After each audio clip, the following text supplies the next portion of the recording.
This begins the first major unit of this course, which we use to cover physics as one of the largest big data science big data problems.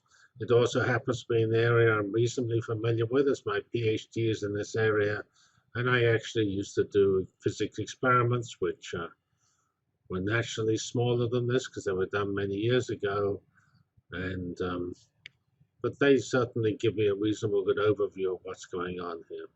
So this particular area is got a lot of press because it discovered the Higgs boson, and we will focus on that data. The actual analysis and discussion is valid for broadly for this type of experiment or this type of scientific research.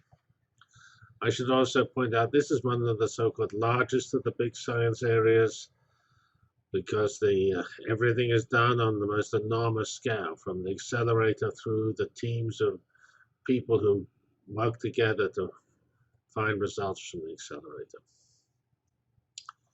As always, we have our big data ecosystem using clouds, running data analytics collaboratively. The collaboration is clear in this example here because we have over 3,000 people on a single collaboration analyzing data.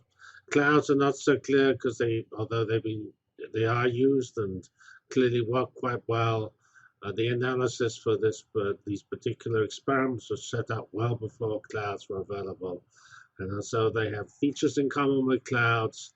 They are formally set up as a grid across the world, but they're doing the types of problems that can be well done on clouds. And the data will turn out to be clearly big data because we have 15 petabytes per year, and we are solving problems in physics informatics. And here is our usual collage. You will not find physics informatics here. That term is not used, even though it's practiced. It's sort of interesting how some fields always use the term informatics, some sometimes use it, and others, like physics, never use it. Chemistry, for example, does use informatics to describe a lot of the key work between on the IT to support drug discovery. All right, so in this first section, we're going to set the scene of the physics problem and what we have to do, and then as we go through this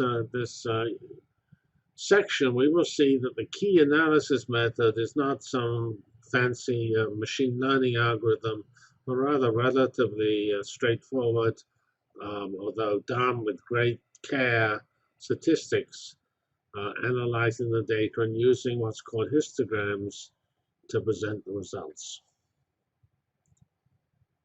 And this type of physics experiments gather so-called events, which are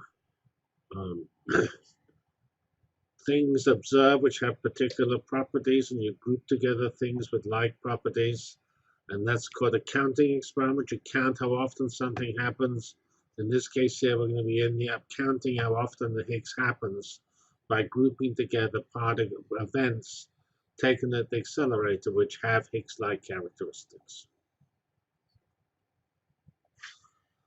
So this complicated diagram really summarizes the entire sort of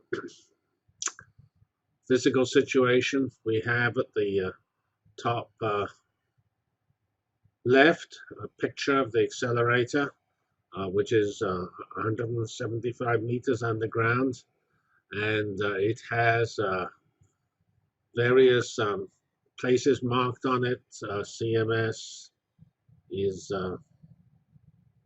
one of the experiments, LHCb is another, Atlas another, and Alice is another. Otherwise, this just takes protons and antiprotons and whips them around in a circle, gradually building them up to larger and larger energies. Protons, being heavy, do not radiate energy very much, and so you can actually make protons much more energetic than electrons, which are so light they radiate their energy very, very fast if you send them around in a circle. So there is a reference up here, which is to a paper, which is published as a chapter in a book which you might want to look at, or else that paper, almost the correct version of that paper, is up online. And you will see that the data is taken at the accelerator. It is immediately analyzed to remove events that are obviously not useful. And then it goes through various stages, increasing in value and decreasing in volume. And this is all done on the so-called computing grid. And as we mentioned later on, the computing grid's about 1/3 of a million cores running simultaneously across the world. In this problem, we take lots and lots of events, and each of those events can be analyzed independently, although we don't actually think of it at the event level, because it takes only maybe 10 seconds to analyze an event. If we worried about every event, we would have lots of overhead. So we tend to do things in bunches of events or files of events, which produce jobs which run for many hours. Still, those jobs which can run for many hours, or each of them can be done independently, and each of those jobs sequentially goes through all the events associated with it. And both grids and clouds can analyze this type of data. And because this whole project was set up almost 15 years ago now, I suspect the first detailed and setup of the software was done. They are using the technologies of that time, which is grids, and not the technologies of the day, which are clouds. And as it's working, there is no need to switch. Whether it's a good idea to switch in principle is sort of irrelevant. You don't take, you spend a huge amount of effort setting it up. You don't throw that effort away. Note that an interesting feature of this whole problem is the huge amount of effort was spent in getting the software to work. This field, like other big science fields, knows that software is very important and data analysis is very important. So all of that was planned and tested many, many years before the first events rolled out of the accelerator. If we now go to the top right, we see an actual picture of one of the experiments, Atlas. There were two sort of major general purpose accelerator experiments, Atlas and CMS. Each of those lives, as is shown in the top left, at a different part of the accelerator where the proton and antiprotons collide. And those are good reasons we'll actually discuss a little later in Unit 4 of this section, to have more than one experiment which can tend to probe the same thing, because you're very worried that in something of this complex, look how big this thing is. It's far bigger than the poor old person here. And so the chance of making a mistake and assembling it wrong, and when you assemble it, putting in a bias that gives you the wrong answer is rather, I don't know, it's high because these are done with highly competent people, but it's worrisome. And by doing an analysis on two totally separate apparati is obviously one particularly important way of making certain that the answers are believable. So here it points out that the tunnel, which is shown, effectively shown here in this symbolic picture, which overlays the accelerator underground on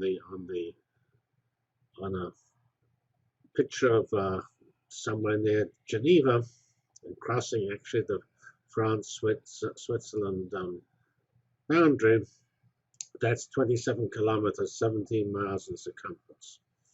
As we mentioned, there's 15 petabytes per year, and exactly that number is sort of a formal number. Maybe it's sometimes half that and sometimes double that, and because they sometimes run the accelerator more often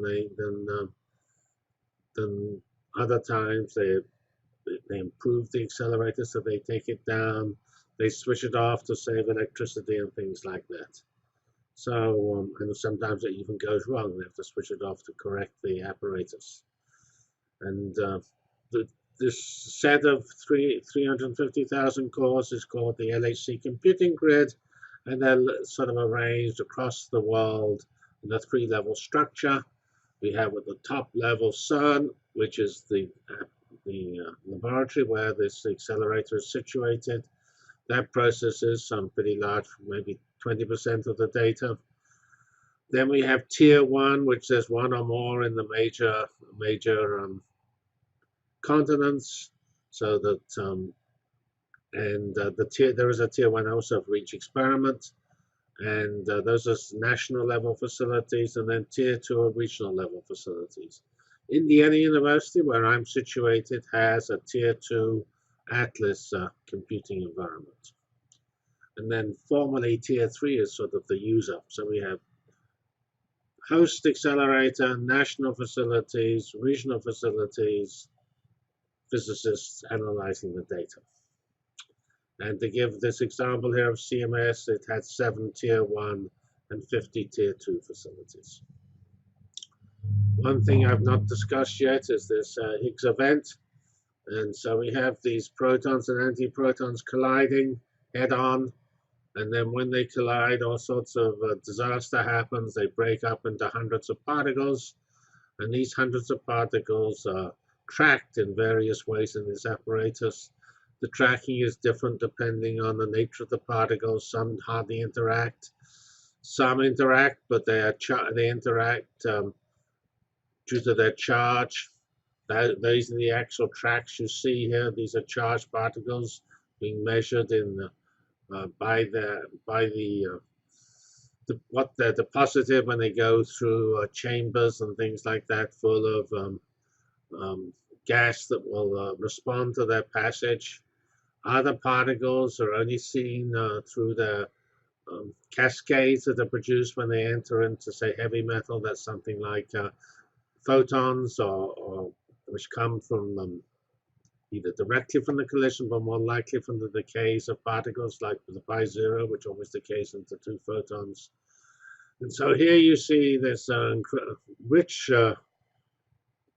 record of the event. Of course, this is just a picture. The actual event is really recorded by the parameters of all these lines.